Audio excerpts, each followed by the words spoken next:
IBN 7 खबरनामा, हर खबर सच के साथ। आज मोगा में करीब 12 बजे एक पेट्रोल पंप मालिक को पैसों के लेन देन को लेकर उसको अगवा कर लिया गया और उसके बाद उस पर फायर किए गए और बाद में पेट्रोल पंप वाले को खेतों में छोड़कर अगवाकार भाग निकले।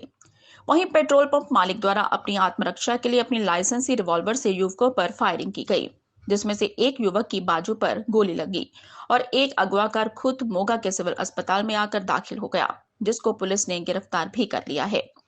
वहीं जानकारी देते हुए घायल बलदेव सिंह ने बताया कि हमारा पेट्रोल पंप मालिक के साथ कुछ पैसों का लेन देन था, जिसके चलते हमारी रास्ते में पेट्रोल पंप मालिक के साथ कहासुनी हो गई और उसके बाद पेट्रोल पंप मालिक द्वारा हम पर फायरिंग की गई। घायल बलदेव सिंह ने बताया कि उन्होंने पेट्रोल पंप मालिक को अगवा नहीं किया था। उधर पेट्रोल पंप मालिक ने बताया कि कुछ युवकों द्वारा उनसे पैसों की मांग की गई थी, लेकिन मांग पूरी ना करने की सूरत में उन्होंने उसको अगवा कर लिया और बाद में उसकी ही गाड़ी में कई गांव में घुमाते रहे और उसके बाद मोगा के गांव चुगा के पास छोड़कर भाग गए। उन्होंने कहा कि जब इन युवकों की तरफ से उन पर फायरिंग की गई तो अपनी आत्मरक्षा के लिए उन्होंने अपनी लाइसेंसी रिवॉल्वर से उन पर फायरिंग की। उन्होंने बताया कि अगवाकारों में से 2 युवकों को वो पहले से ही जानते थे। वहीं मौके पर पहुंचे मोगा के डीएसपी सिटी ब्रजेंद्र सिंह भुल्लर ने बताया कि पैसों के लेन देन को लेकर पेट्रोल पंप मालिक हरमन और बलदेव सिंह के दरमियान कहासुनी हो गई थी, जिसको लेकर बलदेव सिंह द्वारा पेट्रोल पंप मालिक हरमन को अगवा कर लिया गया और उस पर फायरिंग भी की गई। डीएसपी ने बताया कि बलदेव सिंह ने खुद पेट्रोल पंप मालिक हरमन की बंदूक से अपने आप को फायरिंग की ताकि क्रॉस पर्चा दर्ज हो सके। फिलहाल बलदेव सिंह खुद ही अस्पताल आकर दाखिल हो गया, जिसकी बाजू पर गोली लगी थी और पुलिस ने उसको गिरफ्तार कर लिया है और पेट्रोल पंप मालिक हरमन के बयानों पर पुलिस कार्रवाई कर रही है। मोगा से दिलीप कुमार की रिपोर्ट। ਡੋਲੇ ਤੋਂ ਤੁਹਾਡੇ ਗੋਲੀ ਵੱਜੀ ਆ, ਕਿੱਦਾਂ ਕੀ ਘਟਨਾ ਵਾਪਰੀ ਸੀ? ਮਾਈਕ ਵਿੱਚ ਰੱਖ। ਹਾਂਜੀ, ਜਾਂਦੇ ਪਏ ਸੀਗੇ ਰਸਤੇ 'ਚ ਤੇ ਸਾਹਮਣੇ ਤੋਂ ਵੀ ਹਰਮਨ ਆਉਂਦਾ ਪਿਆ ਸੀਗਾ ਤੇ ਰਸਤੇ 'ਚ ਰੋਕ ਕੇ ਉਹ ਗੱਡੀ ਰੁਕ ਗਈ। ਆਮੋ ਸਾਹਮਣੇ ਵੇਖ ਕੇ ਇੱਕ ਦੂਜੇ ਰੋਕ ਲਈ। ਅਸੀਂ ਪੁੱਛਣ ਲੱਗ ਪਏ ਵੀ ਪੈਸੇ ਲੈਣੇ ਸੀਗੇ ਬਾਈ ਤੋਂ। ਅਸੀਂ ਕਿਹਾ ਵੀ ਪੈਸੇ ਦੇ ਦੇ ਬਾਈ, ਤੇ ਇੰਨੇ ਨਾਲ ਜੀ ਉੱਥੇ ਬਹਿਸ ਬਸਾਈ ਹੋ ਗਈ ਪੈਸਿਆਂ ਦੇ ਨਾਲ। ਉਹ ਤਾਂ ਪੈਸੇ ਮੁੱਕਰ ਗਏ ਜੀ, ਸਾਡੇ ਪੈਸੇ ਲੈਣੇ ਸੀਗੇ ਜੀ, ਉਹ ਤੋਂ ਦਵਾਏ ਸੀਗੇ ਕਿਸੇ ਤੋਂ। ਤੁਸੀਂ ਹਰਮਨ ਤੋਂ ਕਿੰਨੇ ਪੈਸੇ ਲੈਣੇ ਸੀ? ਅਸੀਂ ਲੱਖ ਰੁਪਈਆ ਲੈਣਾ ਸੀਗਾ ਜੀ। ਤੁਹਾਡੇ ਨਾਲ ਹੁਣ ਕੌਣ ਕੌਣ ਸੀ? ਮੇਰੇ ਨਾਲ ਤੇ ਰਾਜਵੀਰ ਤੇ ਮਨਪ੍ਰੀਤ ਸੀਗੇ। ਇਹ ਕਿੱਥੋਂ ਦੇ ਰਹਿਣ ਵਾਲੇ ਆ ਤੇ ਤੁਸੀਂ ਕਿੱਥੋਂ ਦੇ ਰਹਿਣ ਵਾਲੇ ਹੋ? ਤਲਵੰਡੀ ਤੋਂ ਹੀ ਆ। ਤੇ ਉਹ ਦੂਜਾ ਮੁੰਡਾ ਕਿੱਥੋਂ ਦਾ ਸੀ? ਉਹ ਵੀ ਤਲਵੰਡੀ ਤੋਂ ਹੀ ਤੁਸੀਂ ਗੋਲੀ ਫਾਇਰ ਕੀਤੀ ਉਹਨਾਂ ਦੇ? ਨਹੀਂ ਨਹੀਂ ਸਰ ਜੀ, ਉਹਨੇ ਕੀਤੀ ਹੈ ਯਾਰ। ਕਿਡਨੈਪ ਤੁਹਾਡੇ ਵੱਲੋਂ ਕੀਤਾ ਗਿਆ ਸੀ? ਹੁਣ ਨਹੀਂ, ਕਿਡਨੈਪਿੰਗ ਨਹੀਂ ਕੀਤੀ ਗਈ ਸਾਡੀ, ਸਾਹਮਣੇ ਪਾਸ ਲੜਾਈ ਹੋਈ ਹੈ ਜੀ ਸਾਡੀ ਉਹਦੇ। ਦੱਸਿਆ ਜਾ ਰਿਹਾ ਵੀ 2 ਘੰਟੇ ਤੁਸੀਂ ਉਹਨੂੰ ਆਪਦੀ ਰੱਖਿਆ ਕਿਡਨੈਪਿੰਗ ਕਰਕੇ। ਨਹੀਂ ਨਹੀਂ ਸਰ ਜੀ, ਕੋਈ ਕਿਡਨੈਪਿੰਗ ਨਹੀਂ ਕੀਤੀ। ਤੇ ਹੁਣ ਜਿਹੜੀ ਗੋਲੀ ਤੁਹਾਡੇ ਵੱਜੀ ਹੈ ਕਿਹਨੇ ਮਾਰੀ ਆ? ਇਹ ਹਰਮਨ ਨੇ ਮਾਰੀ ਹੈ। ਤੁਸੀਂ ਵੀ ਉਹਦੇ ਮਾਰੀ ਆ? ਨਹੀਂ ਨਹੀਂ।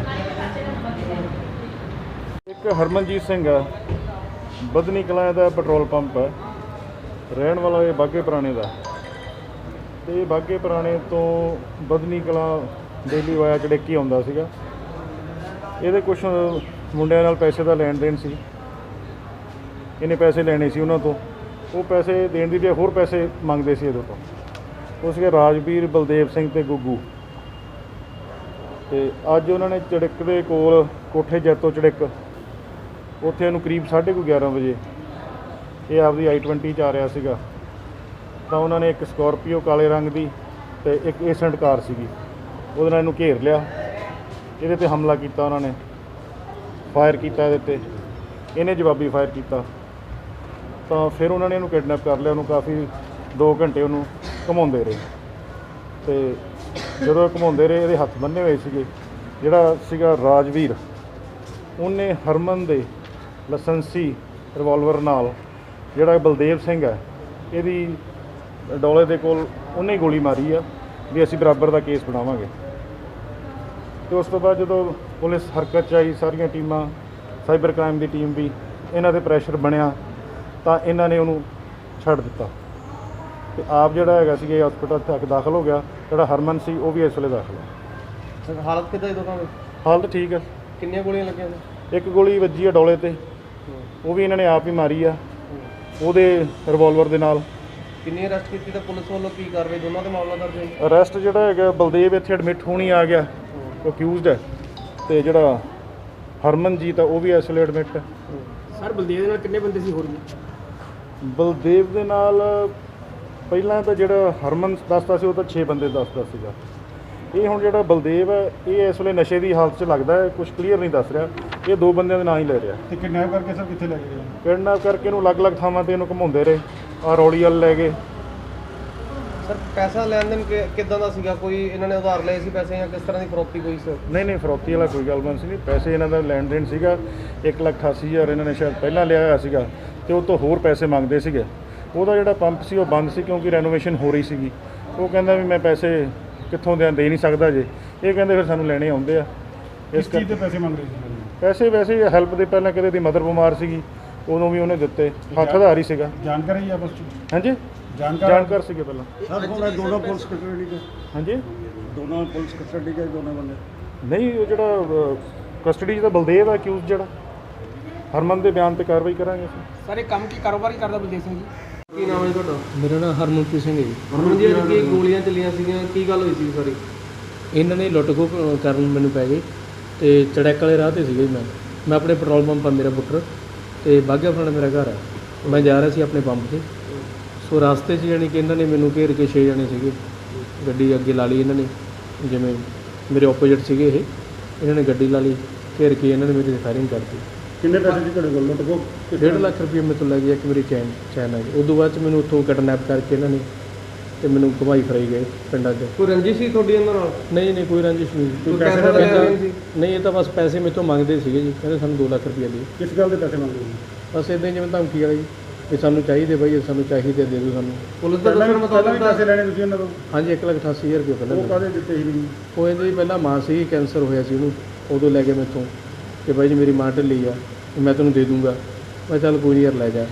ਉਸ ਤੋਂ ਬਾਅਦ ਫਿਰ ਯਾਨੀ ਕਿ ਇਹ ਜਦੋਂ ਉਹਦੀ ਮਾਂ ਦੀ ਜਦੋਂ ਪੂਰੀ ਹੋਈ ਆ, ਉਸ ਤੋਂ ਬਾਅਦ ਫਿਰ ਭੋਗ ਤੇ ਲੈ ਕੇ ਫੜ ਕੇ ਕੁਛ ਮੇਥੋਂ ਜਿਵੇਂ ਤੇਲ ਪਵਾਏ ਸੀਗੇ ਪੰਪ। ਜਾਣਦੇ? 2 ਜਣੇ ਜਾਣਦੇ ਮੈਨੂੰ। ਤੇ ਬਲਦੇਵ ਸਿੰਘ ਦਾ ਕਹਿਣਾ ਕਿ ਤੁਹਾਡੇ ਵੱਲੋਂ ਫਾਇਰਿੰਗ ਕੀਤੀ ਗਈ ਹੈ? ਨਹੀਂ ਮੈਂ ਨਹੀਂ ਕੋਈ ਫਾਇਰਿੰਗ, ਉਹ ਤਾਂ ਜਦੋਂ ਇਹਨਾਂ ਨੇ ਮੇਰੇ ਤੇ ਫਾਇਰਿੰਗ ਕਰਤੀ ਜੀ, ਮੇਰੇ ਇੱਥੇ ਲੱਗ ਗਈ ਫਾਇਰ। ਉਸ ਤੋਂ ਬਾਅਦ ਮੈਂ ਸੈਲਫ ਪ੍ਰੋਟੈਕਸ਼ਨ ਲਈ ਆਪਣੀ ਤਾਂ ਮੈਂ ਆਪਣੇ ਅਸਲੇ ਦੇ ਨਾਲ ਫਿਰ ਫਾਇਰਿੰਗ ਕੀਤੀ। 2 ਘੰਟੇ ਤੁਹਾਨੂੰ ਅਗਵਾ ਕਰਕੇ ਰੱਖਿਆ, ਕਿੱਥੇ ਰੱਖਿਆ? 2 ਘੰਟੇ ਇਹਨਾਂ ਨੇ ਮੇਰੇ ਹੀ ਗੱਡੀ 'ਚ ਮੈਨੂੰ ਅਗਵਾ ਕਰਕੇ ਤੇ ਮੈਨੂੰ ਇੱਧਰ ਚੁੱਗਾ ਰੌਲੀ, ਇੱਧਰ ਜੋ ਪਿੰਡ ਹੈਗੇ ਪਾਸੇ ਅਸੀਂ ਤਲਵੰਡੀ ਉਸ ਭਗੇਰੀ। ਦੌਰਾਨ ਕੀ ਗੱਲਬਾਤ ਕੀਤੀ ਤੁਹਾਡੇ ਨਾਲ ਉਹਨਾਂ ਨੇ? ਕੁਛ ਨਹੀਂ, ਕਹਿੰਦੇ ਬਾਈ ਤੈਨੂੰ ਛੱਡ ਦਾਂਗੇ, ਕੋਈ ਨਹੀਂ, ਕਹਿੰਦੇ ਪਹਿਲਾਂ ਅਸੀਂ 307 ਦਾ ਤੇਰੇ 'ਤੇ ਪਰਚਾ ਕਰਾਵਾਂਗੇ ਤੇ ਕਹਿੰਦੇ ਫਿਰ ਤੈਨੂੰ ਛੱਡਾਂਗੇ। ਤੇ ਉਸ ਤੋਂ ਬਾਅਦ ਫਿਰ ਸਾਹਿਬ ਆਪਣਾ ਜਿਹੜੇ SHO ਸਾਹਿਬ ਆ ਬਦਨੀ ਕਲਾਂ, ਉਹਨਾਂ ਨੇ ਵਾਇਰਲੈਸ ਕਿਤੇ ਸਾਰੀ ਕੀਤੀ ਹੋਈ ਸੀ। ਮੈਂ ਆਪਣੇ ਦੋਸਤ ਨਾਲ ਗੱਲ ਕੀਤੀ ਫੋਨ ਤੇ, ਰਾਜ ਕਿਤੇ ਕਰਦਾ ਹੁੰਦਾ ਸੀਗਾ, ਉਹਨੇ ਕਿਤੇ ਦੱਸਿਆ ਵੀ ਇਉਂ ਕਰਕੇ ਹਰਮਨ ਨਾਲ ਆ ਘਟਨਾ ਵਾਪਰ ਗਈ, ਤੂੰ ਚੱਲੋ। ਫਿਰ ਉਹਨੇ ਆਪਣਾ ਵਾਇਰਲੈਸ ਕੀਤੀ ਤੇ ਫਿਰ ਯਾਨੀ ਕਿ ਇਹਨਾਂ ਨੂੰ ਜਦੋਂ ਪਤਾ ਲੱਗਿਆ ਵੀ ਮੇਰੇ ਮੰਮੀ ਡੈਡੀ ਇਹਨਾਂ ਨੂੰ ਹੋ ਗਿਆ ਵੀ ਫੜ ਲਏ ਚੱਕ ਲਏ ਆ, ਫਿਰ ਮੈਨੂੰ ਕਹਿੰਦੇ ਬਾਈ ਕਹਿੰਦੇ ਆਪਦਾ ਸਾਡੇ ਨਾਲ ਜਾਂ ਤਾਂ ਕਰ ਲਈ ਰਾਜੀਨਾਮਾ, ਨਹੀਂ ਤਾਂ ਕਹਿੰਦੇ ਵੀ ਤੈਨੂੰ ਅਸੀਂ ਮਾਰਾਂਗੇ ਹੁਣ। ਤੇ ਇਦਾਂ ਕਹਿ ਕੇ ਫਿਰ ਯਾਨੀ ਕਿ ਮੈਨੂੰ ਛੱਡ ਕੇ ਚਲੇ ਗਏ, ਕਹਿੰਦੇ ਅੱਜ ਤੈਨੂੰ ਛੱਡ ਦਿੰਦੇ ਹਾਂ। ਕਿੱਥੇ ਛੱਡਿਆ ਮੈਨੂੰ ਇਹ ਚੁੱਗਾ ਖੁਰਦ ਕੋਲ। ਫਿਰ ਉੱਥੋਂ ਤੁਸੀਂ ਪੁਲਿਸ ਨੂੰ ਕੰਟੈਕਟ ਕੀਤਾ ਜਾਂ ਪੁਲਿਸ? ਹਾਂਜੀ, ਮੈਂ ਉੱਥੋਂ ਕੋਈ ਰਾਹਗੀਰ ਤੋਂ ਕਿਸ ਤੋਂ ਲੈ ਕੇ ਫੋਨ, ਤੇ ਮੈਂ ਆਪਣਾ ASA ਹੈਗੇ ਉੱਥੇ ਮੱਖਣ ਸਿੰਘ, ਉਹਨਾਂ ਨੂੰ ਫੋਨ ਲਾਇਆ, ਫਿਰ ਉਹਨੂੰ ਦੱਸਿਆ ਕਿ ਮੈਂ ਇੱਥੇ ਖੜਾਂਗਾ। ਫਿਰ ਉਹ ਆ ਗਈ ਸਾਰੀ ਪੁਲਿਸ ਪਾਰਟੀ ਜਿੰਨੀ ਸੀਗੀ। ਤੇ ਤੁਹਾਡੀ ਹਾਲਤ ਕਿੱਦਾਂ ਦੀ ਹੁਣ? ਪਰ ਠੀਕ ਹੈ ਜੀ, ਨਾਰਮਲ ਹੈ। ਧਮਕੀਆਂ ਕਿਸ ਤਰ੍ਹਾਂ ਦੇ, ਜਿਸ ਤਰ੍ਹਾਂ ਤੁਸੀਂ ਕਹਿ ਰਹੇ ਕਿ ਪੈਸੇ ਮੰਗਦੇ ਸੀਗੇ, ਹਾਂਜੀ ਧਮਕੀ ਦੇ ਕੇ ਕਿਸ ਤਰ੍ਹਾਂ ਦੇ, ਕੀ ਕਰਨ ਸੀਗਾ ਪੈਸੇ ਮੰਗਦੇ? ਪਤਾ ਨਹੀਂ ਹੁਣ ਇਹਨਾਂ ਨੇ ਕੀ ਕਰਨਾ ਸੀ, ਉਹ ਤਾਂ ਇਹਨਾਂ ਨੂੰ ਪਤਾ ਹੋਊਗਾ ਇਹਨਾਂ ਕਾਹਦੇ ਲਈ ਮੰਗਦੇ ਸੀ। ਮੈਨੂੰ ਕਹਿੰਦੇ ਸਾਨੂੰ ਲੋੜ ਆ, ਸਾਨੂੰ ਦਿਓ ਪੈਸੇ।